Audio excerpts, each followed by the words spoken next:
Aujourd'hui, nous sommes très heureux de mettre en lumière des protecteurs de la communauté juive à l'époque de Vichy, peu connus du public ou inexistants dans nos manuels scolaires. Ces protecteurs du monde arabe sont considérés comme des justes par ceux qu'ils ont protégés et sauvés, mais pas encore par Yad Vashem. Suite à leur étude approfondie et à leurs recherches, les élèves ont mis en valeur tout un patrimoine historique, des référents de l'histoire, le sultan Mohammed V et Khaled Abdel Wahab de Tunisie. Le sultan a affirmé sa personnalité, faite de dignité, d'intelligence et de lucidité.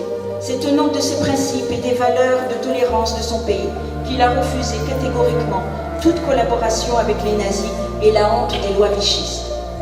Le courage et l'exemple d'une seule personne a cristallisé la générosité et la fraternité de tout le peuple marocain.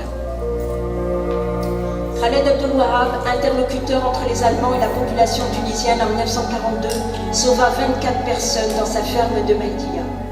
Il accueille, nourrit, soigne et protège 2 familles sorties indemnes de l'occupation nazie. Il fut reconnu par les institutions juives américaines comme juste parmi les nations, suite aux recherches de Robert Satloff, historien.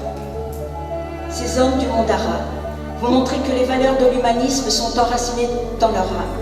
Tous ces justes connus ou anonymes vont soutenir, cacher, sauver, au péril de leur vie, des hommes, des femmes et des enfants persécutés par l'excès de zèle des vichistes.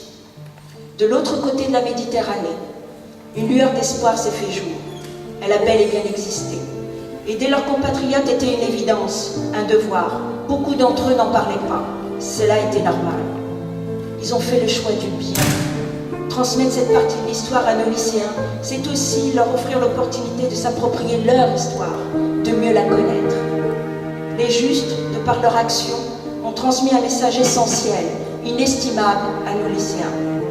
Le refus de l'intolérance, de l'indifférence et de l'aveuglement.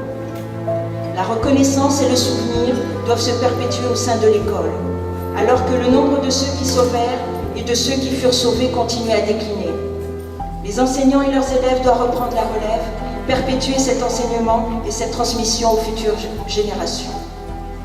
Car il ne s'agit pas seulement de reconnaître le courage de ces justes, mais aussi d'offrir un moyen à tous nos jeunes de se rappeler que les êtres humains, même dans les situations où les valeurs de la civilisation sont bafouées, peuvent trouver la force de caractère nécessaire pour résister et dire non, non, afin de venir au secours des victimes de la barbarie. Mesdames et messieurs, je vous remercie.